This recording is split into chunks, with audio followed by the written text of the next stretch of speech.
terima kasih Pak Roji.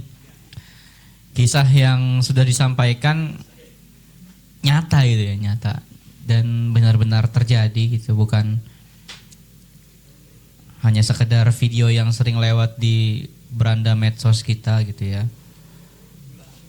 Ya saya juga nggak bisa ngebayangin gitu ya, kalau berdasarkan teori mungkin negara bisa runtuh sebenarnya.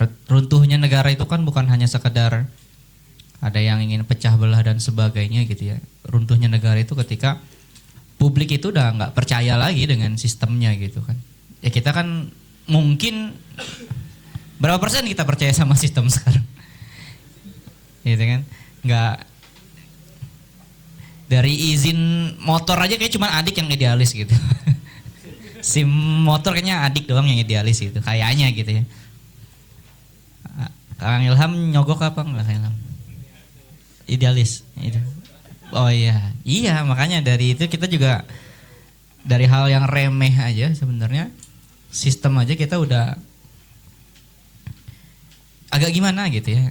Mungkin kekecewaannya sebenarnya masyarakat udah akumulatif gitu ya. Kita tinggal melihat letupan-letupan mana di beberapa daerah yang memang masih, ya harapannya sih tetap ada ya NKRI harga mati itu ya, tapi matinya kapan kita nggak tahu gitu kan.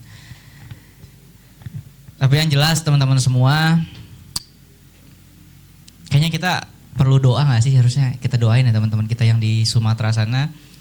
Ya kawan-kawan sebenarnya di sekarang juga lagi banyak banget bencana, bukan hanya di Sumatera juga, di daerah Papua juga sedang ada banjir juga, Kalimantan, Cirebon tadi, Subang bahkan. Akibat kerusakan lingkungan ini yang menyebabkan banyaknya masyarakat-masyarakat yang tidak terlibat akhirnya kena juga dampaknya gitu ya teman-teman semua. Mari kita berdoa, kita berikan doa terbaik kita, harapan-harapan terbaik kita, permintaan terbaik kita buat teman-teman kita di sana. Al-hadiniyah walikul diniyatin sholihah ilah Nabi Mustafa Sayyidina Rasulullah sallallahu alaihi wasallam. Al-Fatihah.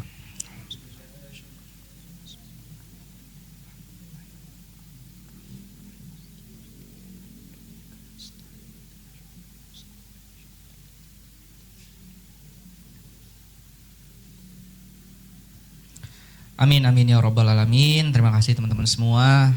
Mungkin doa kita tidak seberapa ya, tapi karena kita berkumpul dengan energi yang sama, semoga Sang Pencipta, Sang Penguasa mendengar harapan kita, mendengar cinta kita kepada saudara-saudara kita. Baik, saya meminta tanggapan juga dari Bapak dosen kita yang membuat sudut pandang yang berbeda terkait apa yang sudah terjadi dan juga apa yang dijadikan judul pada malam hari ini oleh Kang Dadi. Kepada Pak Rijal kami persilahkan.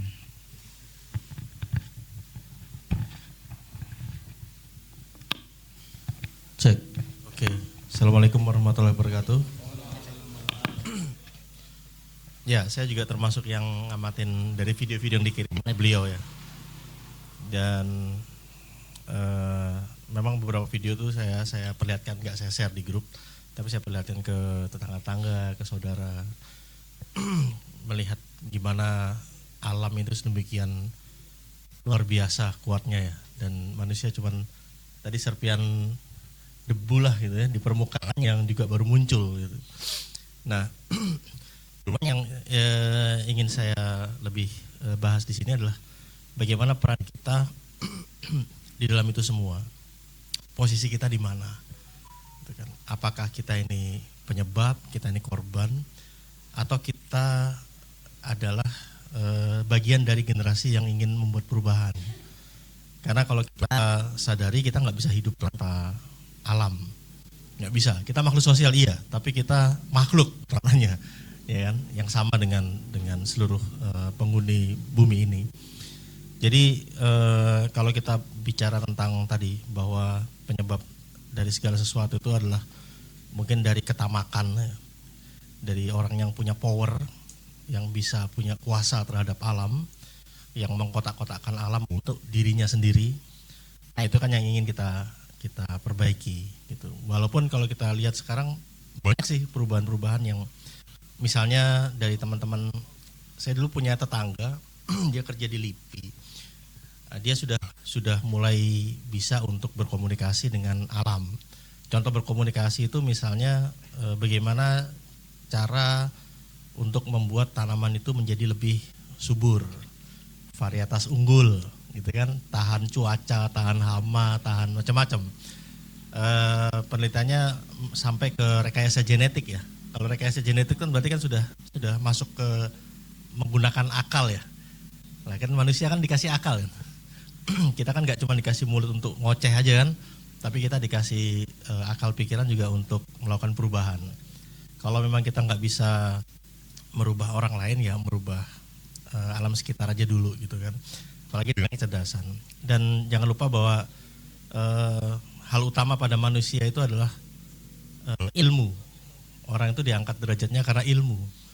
Dan ilmu yang bermanfaat itu adalah sesuatu yang saya harapkan teman-teman di sini setelah mendengar ini semua menjadi punya bekal gitu ya.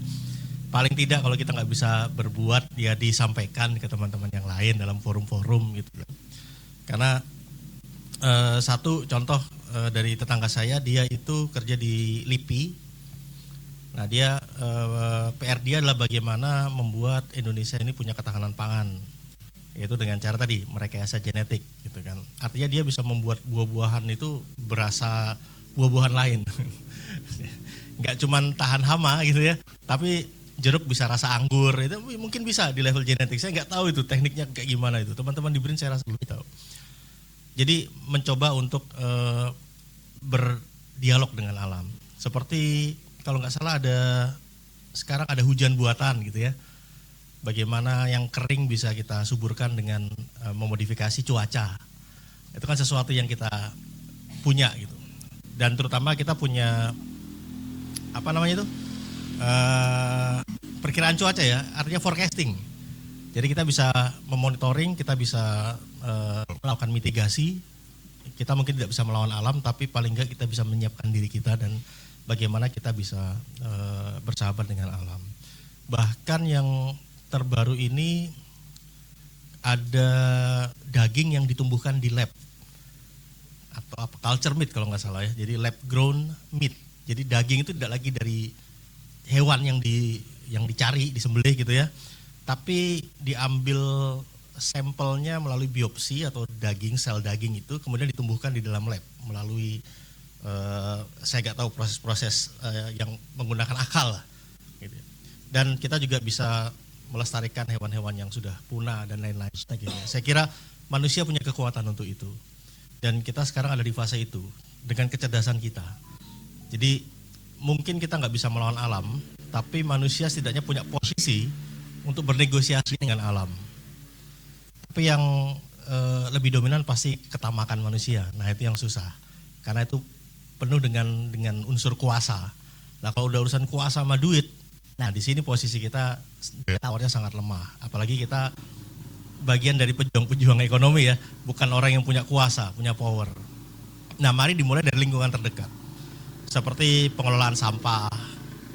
Kalau kita lihat di sekitar kita itu kan sampah di mana-mana sudah ya, tumpukan sampah, tempat TPS sudah penuh semua, sudah mulai mencemari alam dan lain sebagainya. Nah, itu salah satu juga yang kemudian kita bermusuhan dengan alam. Tapi bagaimana pengelolaan sampah di sekitar itu salah satu cara hal yang termudah yang kita bisa lakukan. Jadi yang lebih ingin saya soroti adalah bagaimana posisi kita sebagai manusia. Sebagai makhluk berakal, bukan yang periode-periode zaman lampau yang dimana kita hidup dengan cara menggerus alam, tapi bagaimana kita bisa hidup berdampingan dengan alam. Nah ini juga perlu dikaji secara lebih menyeluruh, karena betul kita memanfaatkan alam, tapi bagaimana kita memanfaatkan alam tanpa harus melakukan perusakan alam. Kalau di ilmu saya misalnya di atau arsitek, kita mulai dari sustainable design. Misalnya dari salah satu senior saya dari ITB, dia kuliah di Jepang untuk mempelajari bambu. Bagaimana dia bisa memanfaatkan bambu itu sebagai salah satu sustainable material, atau mungkin sabut batok kelapa yang kita pakai, kita manfaatkan, tapi sekaligus kita juga melakukan penanaman kembali ataupun melestarikan itu. Sama mungkin ada teman saya di UIN ya, di UIN, dia ambil kimia, dia bicara tentang bagaimana menemukan biofuel gitu ya. Artinya ternyata memodifikasi bahan bakar itu mudah, tinggal mengurangi senyawa, menambah senyawa jadi bahan bakar yang lain, dan dia bisa melakukan itu dengan sangat mudah dan sangat alami. Tapi sayangnya tentu penguasa-penguasa ini susah dilawan. Jadi banyak kali penelitiannya tidak mendapatkan support ataupun mendapatkan grant atau hibah gitu ya. Nah, jadi kalau kita bicara tentang bagaimana alam ini bekerja, tentunya manusia itu bagian yang nggak terpisahkan. Nah, kita harus sadari itu dulu yang pertama, karena ini masalah mindset, masalah mental. Kalau mental kita adalah ego, nah ini yang tadi disebut ego ini yang bagian yang nggak terpisahkan dari manusia. Hewan itu ya mungkin ada ego ya, tapi lebih ke insting, yaitu menguasai daerahnya, mempertahankan wilayahnya. Tapi tidak ada dalam pikiran hewan itu untuk merusak. Kita nggak pernah lihat singa merusak gitu ya. Yang ada adalah mereka membangun di sekitaran alam itu. Nah, saya juga kenal beberapa arsitek yang dia punya konsepnya adalah membangun dengan memanfaatkan kondisi alamnya. Jadi kalau alamnya itu memang naik turun, maka dia akan membangun konsep arsitektur yang memang cocok untuk daerah yang seperti itu.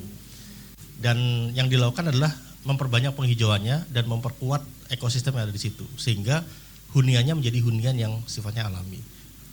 Dan ini bisa berlaku untuk semua. Saya pikir di semua keilmuan itu ada kesempatan untuk kita bisa bersahabat dengan alam. Tapi kembali lagi, yang kita lawan sebagai manusia adalah ego. Oh, saya ingin punya rumah lahannya luas. Saya ingin punya bisnis dari alam yang memang warisan turun-temurun misalnya. Atau saya ingin harta saya diasosiasikan dengan seberapa besar tanah yang saya miliki. Tapi tidak pernah diajarkan bagaimana sustainability-nya. Nah, makanya saya sangat mendukung sekolah-sekolah yang mulai mengedepankan PLH, pendidikan lingkungan hidup. Jadi kalau kita bisa memilih, mungkin anak-anak kita nanti atau adik-adik kita sarankan untuk sekolah yang lebih banyak bicara tentang pengelolaan lingkungan hidup atau pelajaran-pelajaran terhadap ekosistem, alam, ataupun hal-hal yang membuat persahabatan kita dengan alam semakin kuat. Memang ini kayaknya sederhana. Tapi kalau kita sekarang tengok diri kita aja masing-masing, di mana sih kita itu posisinya dengan alam kita? Itu aja kita mungkin nggak bisa jawab. Apa yang pernah teman-teman lakukan? Saya tanya, ada nggak yang nanam satu pohon aja di sini? Satu pohon aja. Mungkin nggak semuanya. Satu pohon, nanam satu pohon. Mungkin nggak semuanya. Nah, dimulai dari hal-hal yang sederhana. Karena itulah cara kita untuk bagaimana kita bisa sustain, tapi dengan tetap mengedepankan bahwa kita bagian dari lingkungan. Saya kira itu bukan hal yang susah dilakukan, tapi mungkin tidak terpikirkan untuk sekarang. Sehingga kita sebagai manusia dengan ego kita yang tinggi diingatkan dengan kondisi-kondisi ini. Dan ini yang membuat kita harusnya refleksi betul. Pemerintahan sampai ke level individu. Jadi saran saya untuk teman-teman yang ada di sini, perdalam ilmunya dan bagaimana kemudian ilmu itu bisa berguna untuk melindungi lingkungan sekitar. Kalau saya dalam desain, saya bicara sustainability design. Kalau Anda bergerak dalam bidang hukum, ya mulailah bergerak di bidang-bidang hukum agraria atau apapun itu. Saya pun pernah dapat tawaran untuk bekerja di Riau ya, di bidang agribisnis. Tapi kebetulan karena saya memang concernnya bukan ke sana, jadi saya terpaksa bertolak. Tapi kalau ada kesempatan lagi yang datang di situ, saya ingin membantu membangun ekosistem dengan cara membuat satu kampanye sosial tentang lingkungan hidup atau mendukung program-program yang bicara hal yang sama. Saya kira mungkin kalau dalam diskusi ini saya ingin kita lebih sadar tentang posisi kita sendiri, kontribusi kita seperti apa sih. Nggak usah jauh-jauh deh, ke lingkungan terdekat aja kita. Kita pernah nggak milah sampah sendiri? Kita pernah nggak nanam pohon sendiri? Kita pernah nggak bikin ekosistem yang alami di depan rumah kita? Atau yang kita lakukan adalah memodifikasi. Karena hanya dua hal yang ada di lingkungan ini. Yang satu sifatnya artifisial, yang satu sifatnya alami. Nah, posisi kita di mana? Jadi kalau kita mengedepankan sesuatu yang sifatnya alami atau mendekatkan diri dengan alam, ya saya pikir setiap individu itu pasti ada kerinduan di alam ya. Makanya kalau Sabtu Minggu pasti penuh tuh, ke puncak, daerah-daerah yang ke Bandung, ke Lembang itu pasti penuh. Karena itu sudah insting, manusia itu ingin dekat dengan alam. Tapi sayangnya ego kita menyatakan tidak. Karena ego kita lebih memilih untuk mendekatkan diri ke tempat mudah cari duitnya. Bukan ke tempat di mana kita bisa mengabdikan diri ke lingkungan, termasuk saya. Jadi saya ngomong ini lebih baik ke diri saya sendiri gitu. Karena saya mau, tapi saya nggak mampu. Saya mau ketika saya punya duit katakanlah beratus juta, saya ingin beli lahan berapa hektar misalnya. Tapi saya nggak mau. Nggak mau kenapa? Dari duit itu saya bisa invest. Saya bisa dapat duit, anak saya bisa sekolah dan lain-lain. Jadi sebenarnya posisi manusia itu agak susah di sini. Karena posisi tawar kita tidak sedang di lingkungan yang memang betul-betul di sekitaran alam. Memang di sini masih ada alam gitu ya. Tapi kalau orang-orang yang ada di kota, maka mindset dia akan berubah menjadi mindset kapitalis. Tapi kalau orang yang benar-benar hidupnya di sekitar alam, tadi kayak di daerah-daerah yang dikunjungi oleh Prof, saya kira itu cara mereka untuk bertahan hidup dengan alam. Dan bagaimanapun mereka akan bergantung pada alam. Sehingga ketika alam tidak lagi bergantung pada manusia, maka manusia pasti akan kalah oleh alam. Nah, tinggal bagaimana dari kita sendiri diberi kesempatan untuk berpikir, diberi kesempatan untuk memiliki ilmu, diberi kesempatan untuk mendapat akses setinggi-tingginya ke dalam pendidikan, mulailah untuk memasukkan hal-hal kecil mengenai alam sekitar di kepala kita, supaya setidaknya kalau memang tidak bisa berbuat secara langsung, maka bergabunglah untuk menyumbangkan pemikiran-pemikiran kalian tentang pengelolaan alam, seperti sampah misalnya ya, ada 4 R ya, reduce, reuse, recycle gitu kan, lah apalah. Jadi dimulai dari situ. Ada yang mengabdikan dirinya untuk di tempat saya, di kampus saya misalnya, untuk mengelola satu rumah kaca untuk kebun. Dia bikin satu ekosistem bagaimana air yang dibuang itu dalam satu gedung itu tidak hilang, tapi digunakan kembali untuk menyegarkan alam. Jadi tidak dibuang air bekas air bekas pembuangan, air bekas cuci tangan ataupun toilet, itu kemudian di recycle kembali dan digunakan untuk mengairi tumbuhan-tumbuhan di sekitar. Dan itu adalah teknologi yang menggunakan akal kita sebagai manusia. Jadi jangan kita pasrah dengan kondisi bagaimana alam, tapi kita bersahabat dengan cara menggunakan keilmuan atau akal kita untuk setidaknya dimulai dari kita sendiri memperbaiki kondisi alam yang sekitar kita. Paling kok dari saya demikian sih. Terima kasih. Wassalamualaikum warahmatullahi wabarakatuh. Oke, terima kasih. Cek. Oke, terima kasih Pak dosen atas perspektifnya berkaitan dengan intinya self awareness kita sebagai manusia itu sangat penting. Kita sadar posisi dan peran kita sebagai manusia yang selalu berkaitan dengan alam. Tadi Pak dosen menyinggung tentang sekolah. Sekolah itu sebenarnya sudah ada program namanya Sekolah Adiwiyata. Nah itu, tapi emang nggak semua sekolah mempraktekkan program Adiwiyata itu karena memang bentuknya hanya anjuran bukan instruksi dari dinas pendidikan gitu. Jadi sekolah Adiwiyata itu sekolah yang bebas plastik gitu, bebas plastik. Kantinnya itu tidak boleh menyediakan packagingnya itu dari plastik. Jadi anak-anak itu membawa tumblernya sendiri, bawa bekal tempat makannya sendiri untuk belanja gitu, untuk belinya. Misalkan dia beli somai, jadi dia bawa piringnya sendiri ini, mang beli mang somai gitu ya.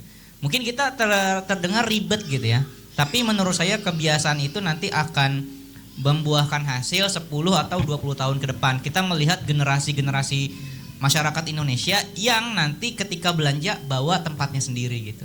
Nah itu akan mengurangi jumlah plastik. Nah, karena jumlah plastiknya tidak ada permintaan, maka nanti kan pabrik-pabrik plastik itu kan akan tutup gitu ya. Pabrik-pabrik plastik yang di Gunung Sindur nanti akan tutup itu. Karena nggak ada permintaannya lagi gitu ya. Ya mungkin ini untuk program sekolah adiwiyata, jika nanti ada regulasi yang ketat gitu dari pemerintah bisa dilaksanakan secara nasional gitu.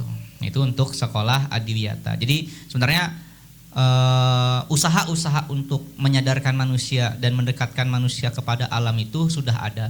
Bahkan kita mungkin sudah pernah ngelihat gitu ya beberapa kawan-kawan kita di media sosial yang sudah berupaya untuk membuat energi alternatif, misalkan dari tebu kah gitu, atau mengubah yang waktu itu apa ya, mencampur saya lupa bensin sama air atau apa gitu, yang ditemuin motor apa gitu ya.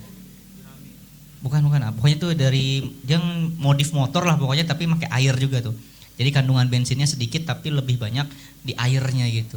Nah, itu sepertinya sudah banyak itu orang-orang yang mengusahakan untuk mencari energi alternatif yang konsumsi karbonnya itu tadi yang disampaikan oleh Pak Nur itu sedikit gitu. Atau mungkin nanti Brin bikin penelitian atau GMO kan cuma di food aja ya. Rekayasa genetikanya di food, mungkin ada rekayasa buat manusia, kita dikasih buat bisa fotosintesis gitu ya, jadi mutan kita gitu ya. Bisa makan plastik gitu ya. Siapa tahu kan, namanya ilmu kan, kita nggak tahu. Siapa tahu nanti kita bisa fotosintesis sendiri gitu kan. Itu mungkin itu ya, itu cuman intermezzo saja. Itu bisa dipikirin Pak, siapa ya anak orang Brin gitu. Nah, selanjutnya karena udah jam 10 ini ya teman-teman ya, ini waktunya Pak Destika, emang biasanya jam 10 itu sudah banyak ya gagasan-gagasan yang harus dikeluarkan gitu ya. Kalau nggak dikeluarkan nanti bisa menjadi banjir bandang di kemudian hari. Setelah ini teman-teman kita akan ada sesi tanya jawab gitu ya, setelah pamungkasnya ini, kalau kata ini raja terakhir gitu ya. Raja terakhirnya tadi pionnya udah katanya Kang. Ini pion dimakan ya. Nanti bisa kok pion nanti berubah jadi ster, bisa kan itu ya. Iya. Oke. Oke, lanjut saja kepada Pak Prof, waktunya kami persilakan. Baik, bismillahirrahmanirrahim. Assalamualaikum warahmatullahi wabarakatuh. Pertama sebenarnya saya bukan sternya ya. Karena tadi udah ditutup doa tadi kan sebenarnya kan.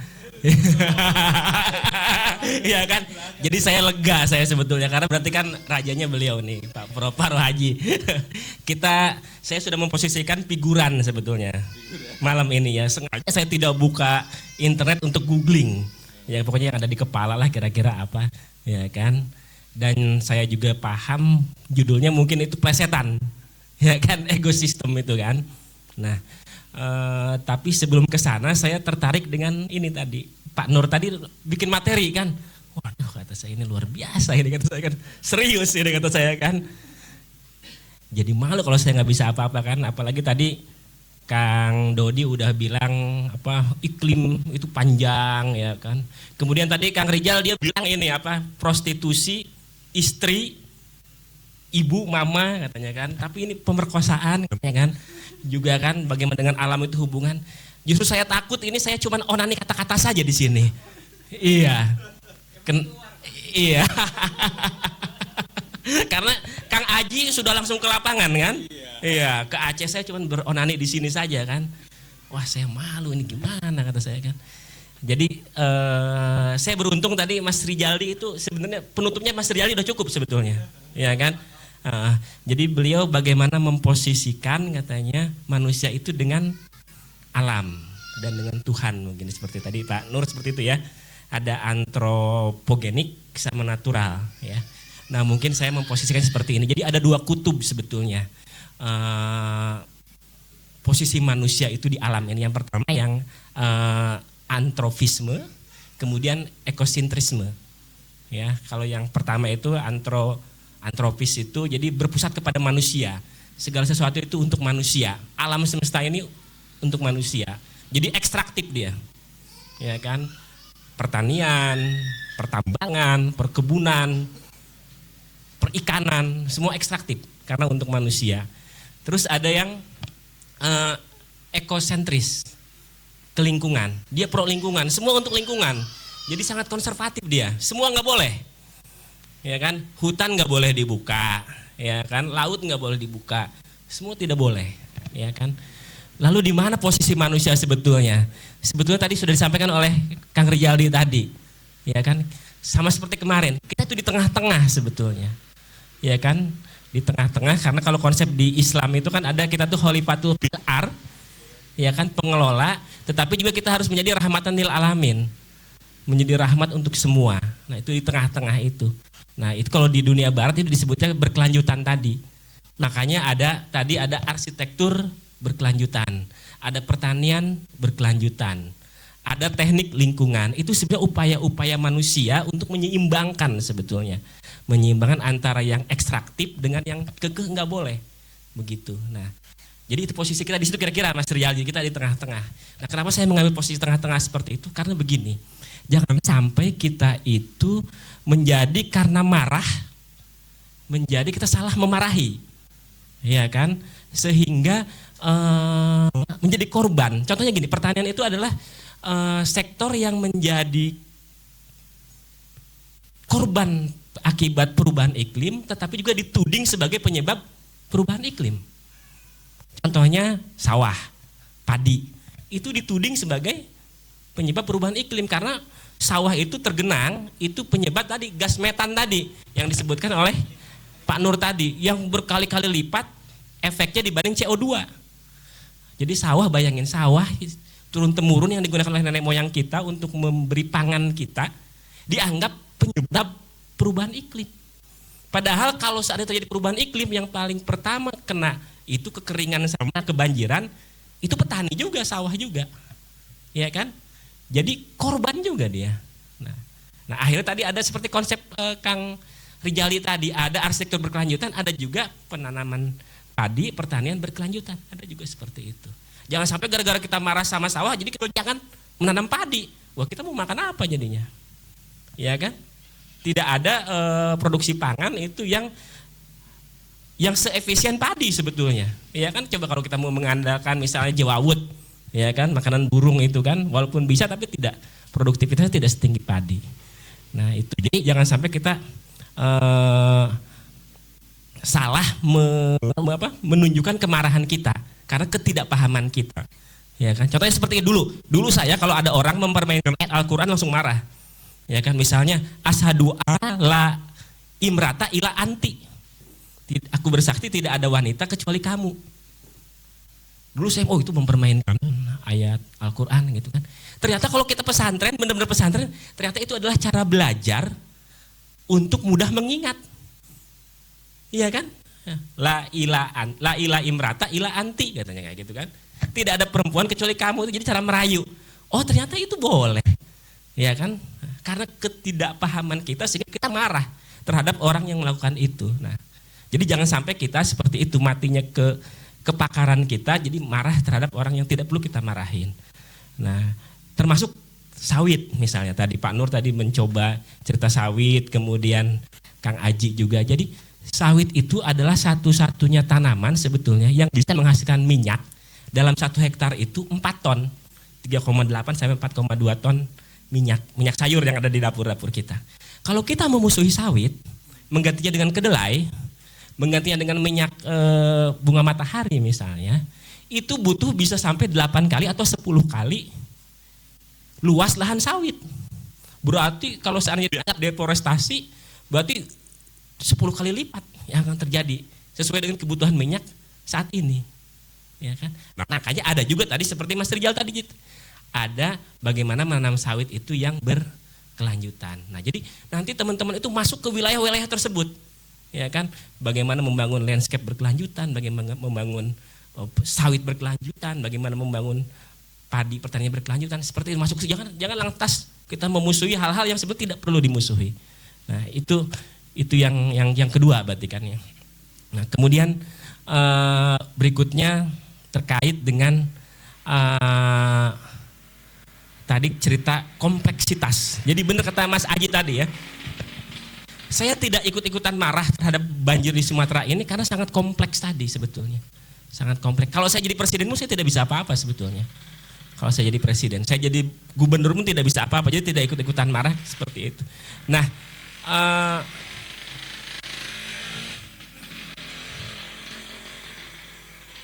saya lanjutkan, karena kemarahan publik tadi seringkali ada gap antara pemahaman awam dengan pemahaman pakar atau pemahaman yang di bidang ilmunya masing-masing yang berbeda-beda. Contohnya begini, kalau orang remote sensing ya, atau orang barat menganggap hutan itu cukup lihat dari citra satelit.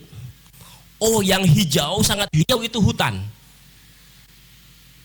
Ketika indeks vegetasinya itu tinggi itu hutan.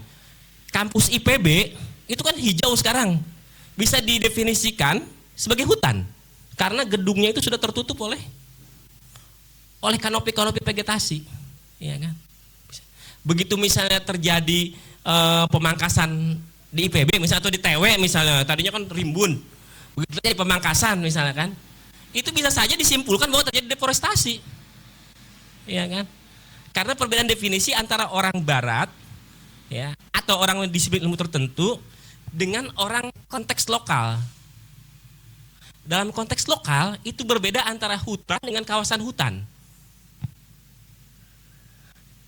Kalau kawasan hutan itu bisa saja bentuknya pemukiman, bisa saja bentuknya kota, bisa saja bentuknya lahan pertanian, bisa saja bentuknya itu tambang.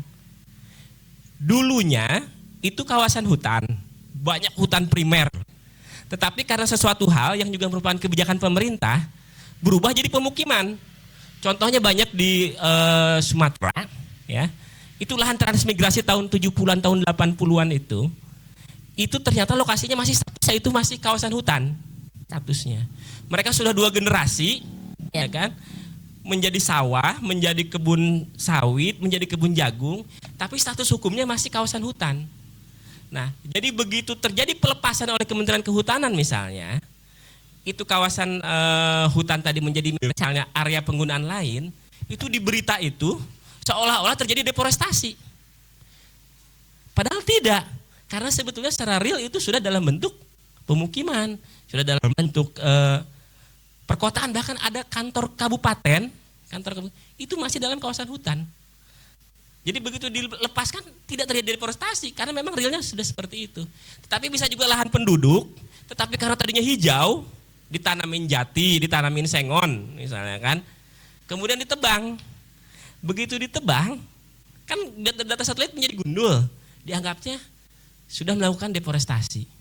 Padahal itu kan lahan kebun sengon dia, ya kan? Kebun jatinya kebun jati dia, ya kan? Nah jadi memang sangat kompleks sehingga ketika penanganannya sangat kompleks, demikian juga saya menyimpulkan juga akan kompleks ini. Nggak bisa secara keseluruhan, parsial. Mungkin di sini salah masyarakat, mungkin di sini salah pemerintah, mungkin di sini salah adat, kita nggak tahu. Itu nanti harus ada riset lebih lanjut karena parsial. Itu yang ketiga ya. Kemudian yang terakhir terkait bencana di Sumatera itu. Tadi Kang Dodi cerita soal skala waktu. Mana tadi Kang Dodi? Keluar ya. Skala waktu iklim itu katanya panjang sekali dan waktu manusia itu pendek, sama seperti Kang Aji tadi bilang kan sangat pendek. Nah jadi kalau dalam ilmu yang saya pelajari itu kayak geomorfologi ya. Jadi bentang lahan itu, bumi itu selalu berubah sebetulnya. Selalu berubah. Itu ada gaya eksogen, ada gaya endogen. Eksogen itu ada hujan, erosi, longsor semua ya kan. Terus endogen, gempa bumi, tektonik semua. Itu hal yang biasa alami sebetulnya. Menjadi bencana karena ada manusia di atas ya. Ada manusia yang terkena. Itu disebut bencana. Sehingga tadi saran dari Kang Rijal itu benar. Bagaimana manusia itu membaca tanda-tanda alam, tanda-tanda perubahan, itu sebetulnya kuncinya. Sebetulnya ya. Nah, lanjut ke sana terkait bencana di Sumatera. Sebetulnya itu kalau dari data iklim tadi nggak ada, Kang Doninya nggak ada ya. Itu curah hujan di Sumatera itu di sekitar 5 derajat lintang utara itu dalam 1 hari itu setara dengan 1 bulan. 1 bulan dikumpulkan. Berarti kalau 3 hari berarti 3 bulan. Bayangin, jadi air seperti dijatuhkan dari langit. Nah itu kalau dalam ilmu kami, tutupan lahan apapun, penggunaan lahan apapun tidak akan ada yang sanggup untuk meresapkan air ke dalam tanah. Sudah pasti terjadi perubahan tadi muka bumi tadi, ya kan? Sehingga walaupun itu dalam bentuk hutan pun sebetulnya dalam bentuk hutan pun itu tetap akan terjadi banjir. Itu dalam secara teorinya gitu kan. Nah, kemudian terkait longsor ini yang bisa kita praktekkan oleh kita masing-masing. Jadi gini, hasil kalau dalam ilmu kami kemudian dilanjut oleh temannya Mas Aji, ada namanya Mbak Ratih ya, dan Mbak Ratih itu temannya Mas Aji satu lab penelitiannya tentang longsor. Jadi longsor itu kira-kira begini, longsor itu biasa di daerah tebing, perbukitan ya, itu ada bidang luncur. Bidang luncur itu bidang yang kedap air, bidang luncur. Kemudian di atasnya ada tanah, ada tanah. Nah tanah itu kan ada pori-pori kan, ada tanah pori-pori.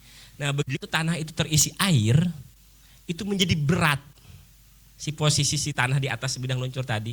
Nah tadi gaya geseknya itu nggak kuat lagi menahan, sehingga terjadi longsoran. Seperti itu. Nah itulah sebabnya longsor itu seringkali terjadi bahkan bukan di hujan yang besar. Hujan yang terus menerus, hujan kecil, tapi berhari-hari ya kan, sampai mengisi semua pori-pori tanah tadi sehingga lebih berat, daya geseknya tadi nggak kuat, itu akan terjadi longsor. Seperti itu. Nah ini bahkan, ini yang orang banyak yang nggak tahu, bahkan pohon yang besar pun di atas tadi kalau ada bidang luncur, itu justru malah memperparah kemungkinan terjadi longsor. Jadi reboisasi pun itu ada ilmunya, nggak asal tanam. Jangan di bukit-bukit yang ada bidang luncur tadi, kita nanam pohon-pohon besar. Kenapa? Ya tadi akan menambah massa. Ketika menambah massa, begitu hujan sedikit, dia akan seret. Longsor.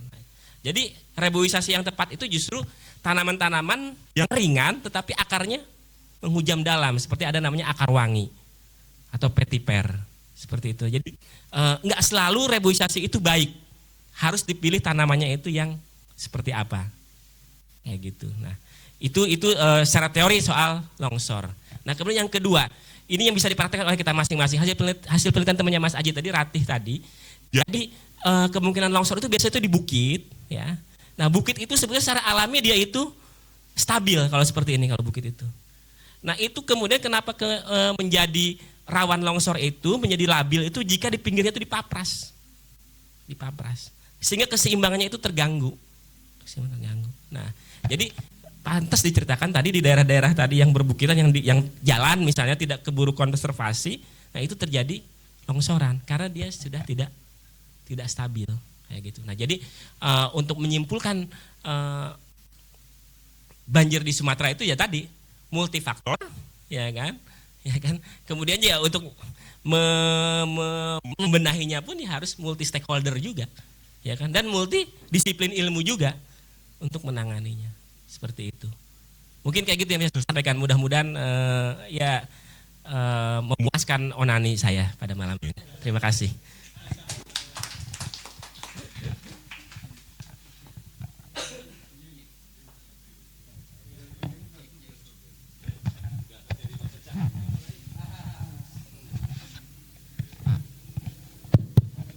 Jadi sudah ketahuannya kalau Kang Des ini buzzernya pemerintah ya.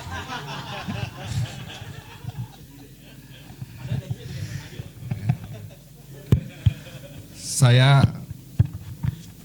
Cek. idealis yang realis, menjadi kapitalis untuk sosialis. Jadi begini, kalau dibilang bahwa deforestasi itu bukan the real deforestasi, in real condition, itu juga kita tidak bisa ngomong seperti itu. Jadi memang benar Kang Des, beberapa tempat mungkin seperti Rumpin atau seperti tadi di Bali Tirta Warna, sepertinya hijau dipotong, bawahnya ada perumahan, itu seperti itu Bang. Ada yang seperti itu. Bahkan di beberapa Tapanuli itu beberapa kampung itu tidak bisa kita jangkau karena di tengah hutan.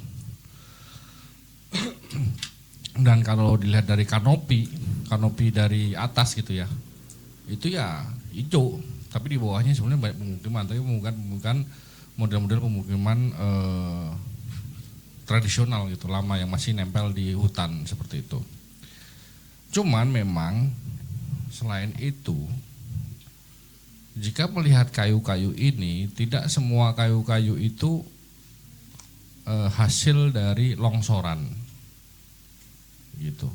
Kalau tadi Bang Besar atau apa, beberapa memang iya, tapi itu mungkin kalau dikalkulasi dari segi apa ya, kondisi realnya itu mungkin hanya 1/10 lah. Yang 9-nya itu jelas-jelas kayu tebangan. Karena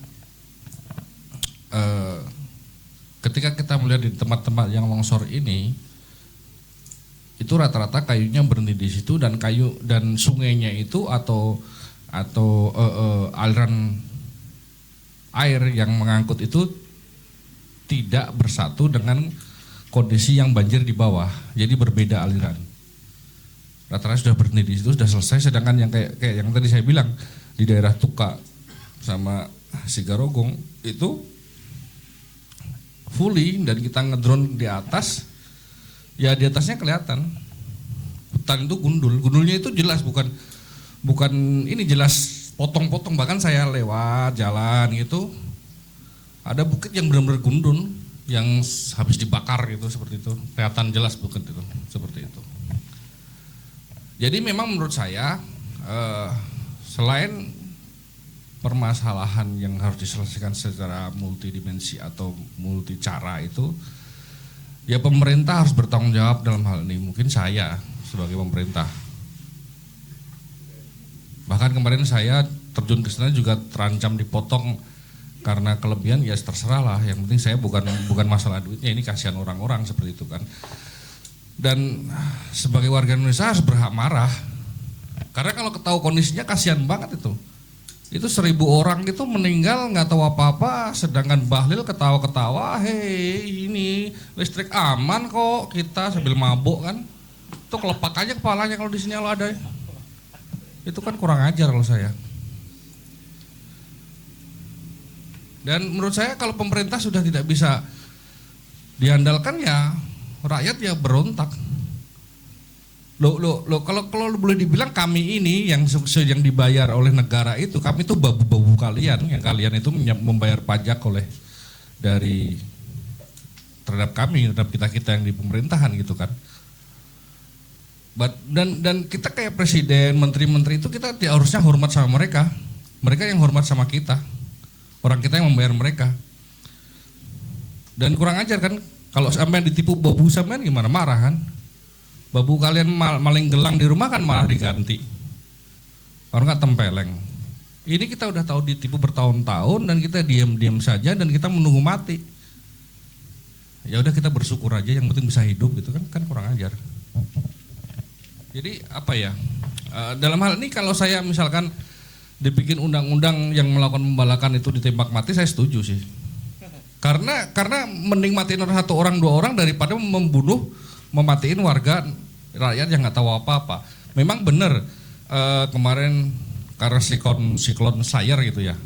Karena siklon Sayer itu kalau kita ngomong ke arah ilmiah, memang tidak seharusnya selama bertahun-tahun, selama berabad-abad itu tidak seharusnya melewati daerah tropis. Karena begitu di daerah tropis dia hilang. Karena makanan siklon itu biasanya dengan awan panas. Gitu kan. Tapi karena ada angin barat dan angin laut yang cuacanya itu panas tidaknya selalu berganti, ketika dia mendekati dia pasti hilang. Tetapi karena tidak adanya hutan yang memadai, sehingga permukaan air laut itu menjadi panas melulu, sehingga itu yang membesarkan siklon tersebut dan sampai ke Indonesia, ceritanya kan begitu. Itu dikutip dari ilmuwan klimatologi dari ITB. Kemarin dia ngomong di TV, saya niruin aja sih. Intinya kan begitu. Nah, pemerintah dalam hal ini harus bertanggung jawab. Prabowo juga harus bertanggung jawab dan menteri-menterinya juga harus bertanggung jawab. Jangan cuma gimmick. Saya kemarin habis berantem dari sama wamennya Bahlil. Kebetulan di kelas saya di Rusia dia jadi wamennya Bahlil gitu. karena Bahlil diserang dan dia nggak terima dan Bapri sama saya minta telepon. Gua di lapangan gitu, bang tolong diangkat bang, tuh, mohon penjelasannya. Lu jelasin aja menteri lu sono gitu kan, saya kesel juga. Begini, contohnya seperti ini yang konyol itu. Ini saya di sana waktu itu Prabowo itu di Aceh, berdatangannya sama bareng, selang beberapa hari saya dari Medan ke Tapanuli, Prabowo-nya di Aceh. Pak ntar Prabowo-nya mau ke Medan mau ke Tapanuli, bodo amat loh. Saya ke mana namanya, ke Sibolga kan ya, tinggalin gitu kan. Nah ketika Prabowo datang itu listrik nyala gitu.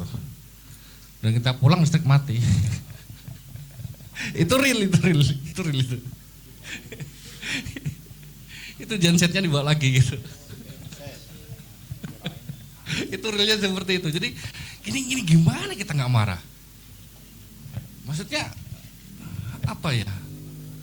Ya kita marah dalam artian we must do something. Kita nggak bisa berdiam diri. Ya mungkin kita juga seperti apa filosofi whatever it is. Kalau saya fuck lah gitu. Jadi ini udah sangat sekarat, bangsa ini sekarat. Kita harus mengakui itu. Masyarakat itu sudah kepercayaan warga itu sudah menurun. Bangsa itu akan merugi, akan ambruk itu kalau nggak punya duit. Tapi kalau bangsa itu hilang kepercayaan itu bubar. Di mana-mana begitu. Sawit itu mungkin oke ya, menghasilkan palem sekian. Coba bayangkan, saya kemarin hampir bisnis sawit sama Fandi ya. Saya sempat nanya. 1 hektar itu dalam 2 minggu menghasilkan 4 juta. 1 hektar. 2 minggu, 1 bulan itu 14 juta bersih. Kalau 80 juta hektar itu 102 sekian triliun 1 bulan. Dan masalah ini bubble ekonomi. Kalau disebarkan ke masyarakat, oke, ini orang-orang kepala doang yang punya duit dan dimakan oleh mereka. Dan ente di sini cuman bengong ngeliatin pasir lewat atau apalah, paling garu-garu kepala, baru-garu pantat sambil ngerokok. Gua nggak punya duit, bokek. Itu kan. Kita kaya tapi miskin. Yang kaya orang-orang itu doang.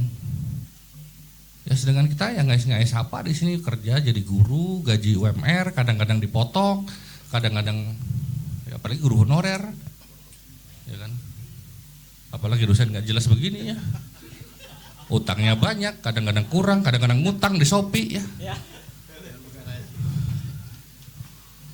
Punya kartu kredit 2, dilempar-lempar, kan kasihan. Gimana? Saya bingung. Saya nggak bisa berilmiah, berfilosofis apalah, karena memang sudah sangat keterlaluan. Itu kalau dari saya sih. Dan I can forgive it. Biar seru. Ini acting aja, acting. Ya, dari Kang tadi, silakan. Tadi. Oh, bukan. Ada tanggapan? Oke, silakan.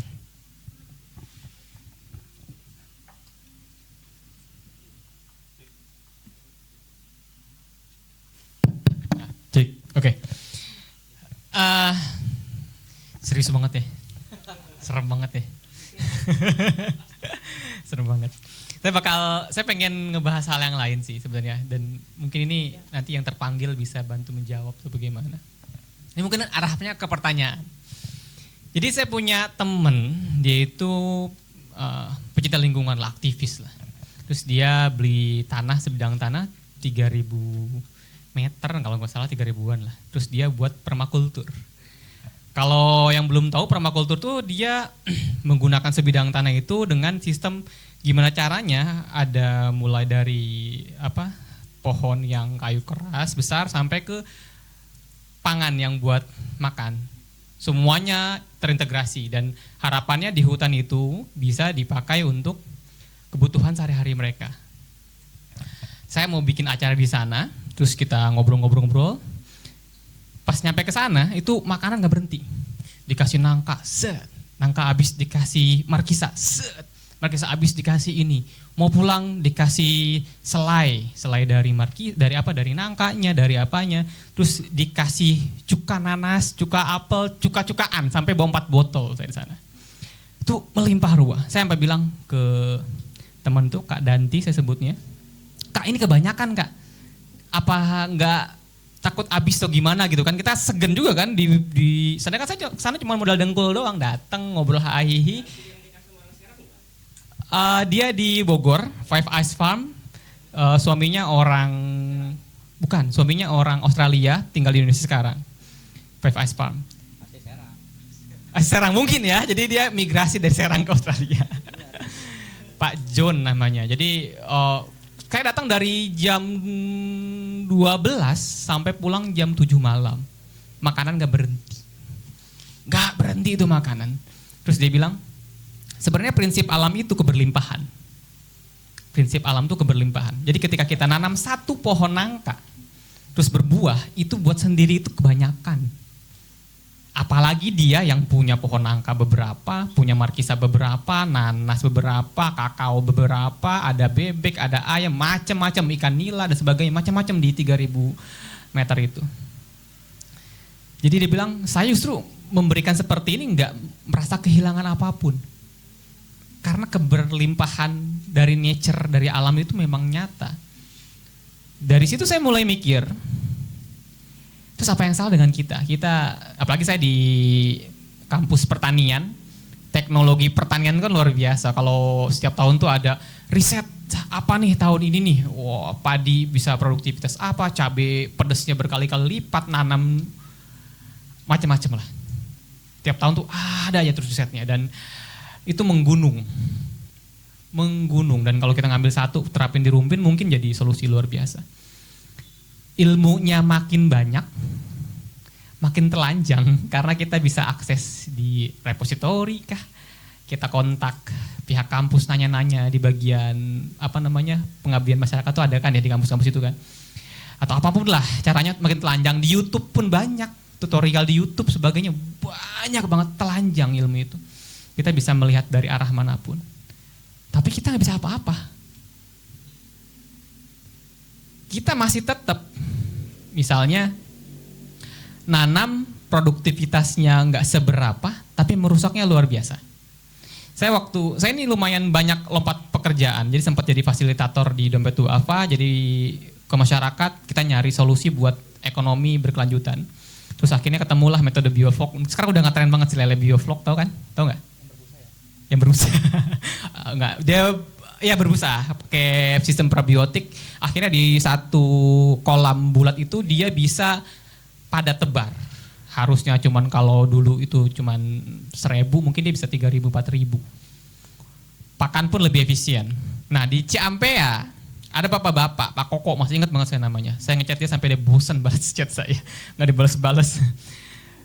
Jadi bapak ini serius, saya nanya berkali-kali soalnya kan pengen tahu kan, udah datang, udah belajar masih bingung gak, chat lagi sampai bosan dia balas chat saya. Dia itu di daerah yang airnya dikit, tapi ternak lele banyak lelenya. Caranya apa? Caranya pertama, dia ambil air dari sungai di bawah yang lumayan jauh, tapi pakai sistem yang pompa kalau pakai air itu loh Pak. Jadi dia ada, saya nggak ngerti caranya, jadi dia ketarik dengan dorongan dari energi si arus, naiklah air ke sana, ditampung sama dia. Itu pertama. Yang kedua dibikin tampungan, pakai kolam, tampung air hujan tuh kalau musim hujan. Setelah dapat airnya, dikasih kapur lah, kasih perlakuan apapun lah supaya airnya bisa ditanami, supaya benih lele itu bisa simpan di situ. Dan itu berkelanjutan. Setelah lele dipanen, airnya nggak dibuang, diperlakukan lagi biar bisa taruh lele berikutnya. Itu di tempat yang susah air ngegali sumur nggak mungkin karena batunya batu cadas yang susah gitu, dan butuh, dia bilang ini udah gali sampai 30 meter pun nggak dapat sumber air yang sustain, susah terus kalau kemarau. Dia bisa seperti itu dengan 1 pertemuan itu. Saya jadi dulu pernah ngobrol sama adik ngomongin soal, tapi ini ya onani tadi, cuman obrolan yang tidak asal keluar aja, nggak perlu jadi sesuatu. Dibantuin adik kan? Dibantuin adik. Kita berjamaah, adik imamnya.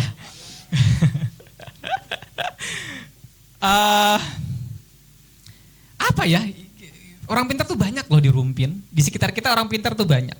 Akses menuju sumber ilmu pun lebih mudah. Jauh lebih mudah. Tapi kenapa kita si sumber ilmu ini, si orang-orang pintar ini dia nggak sampai bisa punya posisi di antara kita? Saya sebagai orang yang biasa-biasa aja, saya ngerasa saya nggak fokus di satu hal, nggak tekun satu bidang, terlalu banyak bidang saya geluti, akhirnya nggak tajam. Mungkin tuh, diskusi kita dulu itu, mungkin kita kekurangan orang-orang jembatan nih, orang yang generalis yang bisa jembatani antara ilmu, antara orang-orang pinter untuk bisa diterapkan ke masyarakat. Dan itu dulu kita ngomong, iya mungkin kalau misalnya himpunan mahasiswa Rumpin bisa ada divisi khusus untuk itu, kita sebagai alumni kampus bisa nyari relasinya, kita cari orang pinter, kita cari informasi, ada mahasiswa yang waktunya masih banyak, tenaganya masih besar, belum punya tanggung jawab, eksekusi bareng-bareng, mungkin ada 1-2 ide yang berbuah. Jadi ada 1000 spermanya satu lah jadi anak gitu. Jadi beneran bukan ini lagi. Dibuang-buang mulu ya. Dibuang-buang mulu, yang gemuk kecoanya gemuk. Protein tinggi. Ini bisa kalau gini lebih connect nih, kalau bahannya terlalu serius nggak connect biasanya. Ya kan? Saya jadi pikir mungkin nggak sih dari bapak-bapak di sini, teman-teman di sini, ada nggak sih yang bisa kita lakukan dengan tadi gap ilmu, gap expertise dengan kita di masyarakat, mungkin kasih dibentuk struktur itu, sehingga kita mungkin yang lalu yang kejadian bencana alam itu kita upayakan untuk tidak terjadi lagi dengan cara kita melakukan suatu hal. Karena ini mungkin agak lompat dikit. Teman-teman di sini pernah nggak ketika naik motor tiba-tiba hampir kecelakaan dan itu ingetnya kencang banget di kepala sampai detail. Tadi itu dia seperti ini, detail banget di kepala. Pernah nggak? Saya sampai kecelakaannya. Sampai kecelakaannya. Iya. Dan ingat detail kan? Enggak. Kejadian sebelumnya. Langsung Bahkan jatuh soalnya. sampai di rumah pun kayaknya firasatnya ada semua. Jadi salah satu cara kita untuk mengingat suatu hal itu jadi penting ketika salah satunya ya, adrenalin kita muncul, stresnya tinggi. Kan ketika kita dengar cerita tadi di sana seperti apa, kita kayak terenyuh kan. Ada bagian dari diri kita itu yang nganggep, wah ini penting banget nih, ini harus diingat. Penting banget. Dan itu masuk ke core memory kita. Sayang kalau hal seperti ini cuman jadi ingatan menyedihkan, ingatan memilukan, tapi kita nggak mulai muncul ada gagasan, meskipun nggak mesti berhasil, karena kan nggak semua pembuahan jadi anak ya. Jadi harus ya usaha aja terus gitu. Jadi ini hal yang penting nih, ini sangat nyentuh core kita. Nyentuh banget. Saya yakin semua di sini ketika dengar cerita tadi matanya mulai berkaca, hatinya mulai terenyuh, dan mulai ketika berdoa pun getarannya tuh bukan doa yang di mulut tapi di hati kemana, tapi beneran tulus ke sana. Jadi saya mau nanya siapapun lah yang tersentuh di sini yang punya solusi kira-kira apa sih yang bisa kita lakukan ya untuk Sumatera lah, atau mungkin yang teknis tadi gimana untuk lingkungan kita sekitar di Rumpin ini. Ada gap yang besar, informasi telanjang, expertise makin banyak, tapi yang di bawah itu gapnya jauh banget. Ada nggak sih yang bisa seperti itu? Terima kasih. Ya langsung dijawab sama Kang Adik. Enggak makan. Jadi tadi kan disebutkan bahwa kalau kita itu memiliki ekosistem, kita membangun ekosistem, kita bisa mengambil hasilnya berkelimpahan, tidak ada selesainya tadi kan, hasilnya banyak terus gitu kan. Sebenarnya itu ada istilahnya itu capital resources dan natural resources ya. Itu seperti kalau kita punya uang banyak itu harusnya kita taruh di bank dan kita harusnya puas dengan bunganya saja. Kita ambil bunganya tiap bulan, kita nikmati. Jadi uang kita itu, capitalnya itu tidak akan berkurang. Sama dengan hutan tadi. Harusnya kita itu jangan mengambil capital resources-nya, jangan mengambil modal alamnya. Gitu. Karena ekosistem yang sudah terbangun itu akan menghasilkan sesuatu, itu pasti. Ya. Contohnya dengan 3.000 meter persegi saja, ketika sudah terbangun suatu ekosistem, maka ada yang namanya ekosistem service. Ya, betul ya Pak ya? Kalau kalau apa itu Prof sudah manggut-manggut nih, saya semakin ini mantep ngomongnya gitu kan. Tapi tunggu dulu Prof, ada satu tadi yang saya nggak setuju dengan Prof tadi.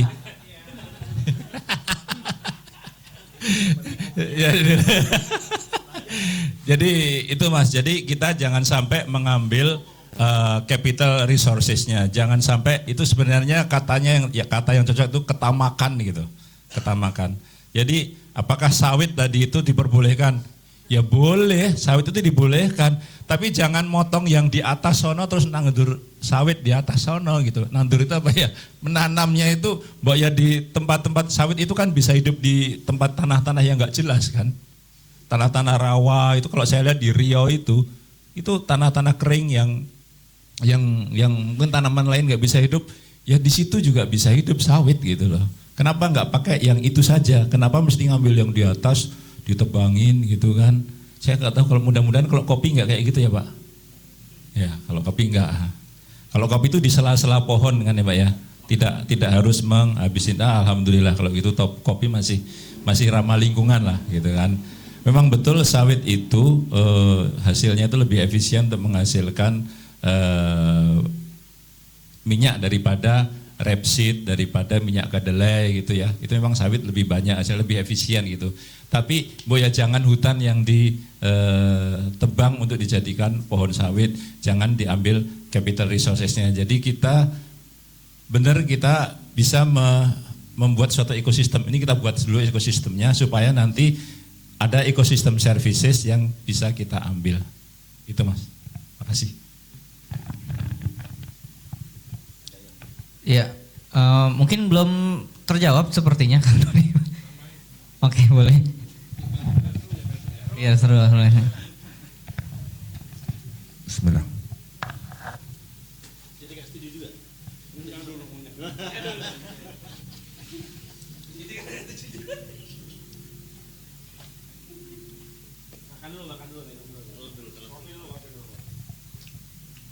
Nah ini bangsa kita itu ini. Bangsa kita itu ini.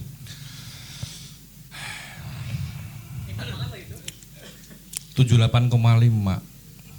Yang saya harapkan apa? Isi otak. Rata-rata kan. Berarti mostly. Iya, mostly. Banyak kan. Bangsa kita itu bangsa yang urusannya perut Mas. Maka daripada program pekerjaan, kursus dan macam-macam, orang lebih suka bansos, BLT, makan gizi gratis.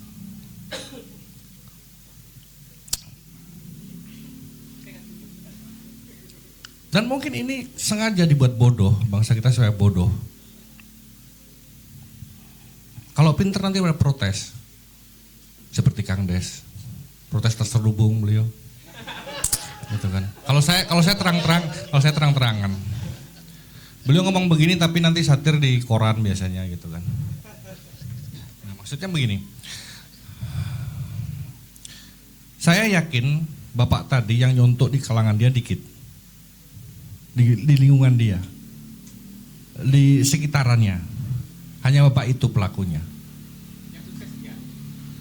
Iya, karena yang begini, memang sesuatu itu butuh ketekunan dan sangat lama, tidak bisa sebentar. Orang dengan 78,5 itu maunya praktis, cepet kenyang, selesai, gua berak besok, gitu kan. Kalau bangsa di luar negeri kayak Amerika, kayak Norwegia dan macam-macam itu, mereka urusan udah otak, mereka nggak mikirin perut lagi, karena perut mereka udah selesai dengan UMR, yang 30 juta, 25 juta, di Jepang itu 25 juta, buruh di Jepang itu bisa beli Alphard. Di kita juga bisa jual ginjal dulu, tapi masalahnya itu. Nah, urusan perut ini memang harus diselesaikan secepat mungkin. Hal tersebut mungkin bisa terlaksana dengan sekup-sekup kecil saja. Saya nggak yakin akan meluas. Misalnya satu kawasan, nggak bisa. Contoh yang cepat, yang meluas, adalah desa AdSense di daerah Banyuwangi. Itu hampir semua warganya AdSense. Penghasilannya rata-rata 10 juta, 15 juta, 20 juta. AdSense dari Google, dari Instagram, dari TikTok, macam-macam. Mereka seperti itu. Dan efektif karena urusan perutnya cepat beres. Sebulan dapat paling 3 bulan rilis, merintis, selesai, udah instan. Kita kalau suruh mikir panjang nggak bisa, panas kepala kita, gila nanti. Kalau sampean santai stres terus itu bagi yang cerdas, kalau nggak cerdas gila. Gila teriak-teriak sendiri, tahu-tahu telanjang, kencing di mana-mana gitu kan. Itu yang susah itu seperti itu. Ya kan? Nah, susah memang, saya nggak tahu harus memulai dari mana, tapi memang kondisinya seperti itu. Jadi kita itu memang bangsa yang masih memikirkan urusan perut. Udah di situ dulu. Kalau itu belum beres, kalau itu ekonominya belum stabil, mau sampean bikin apapun itu nggak bakal jalan. Karena mereka maunya instan, sekarang, besok gitu. Contohnya lagi yang jual sepatu di sini. Sepatu di sini tuh, ya, saya pernah ngobrol. Mereka pada petanya paling jelek online. Paling jelek itu 15 juta sebulan. Rata-rata dari mana? Dari Lampung.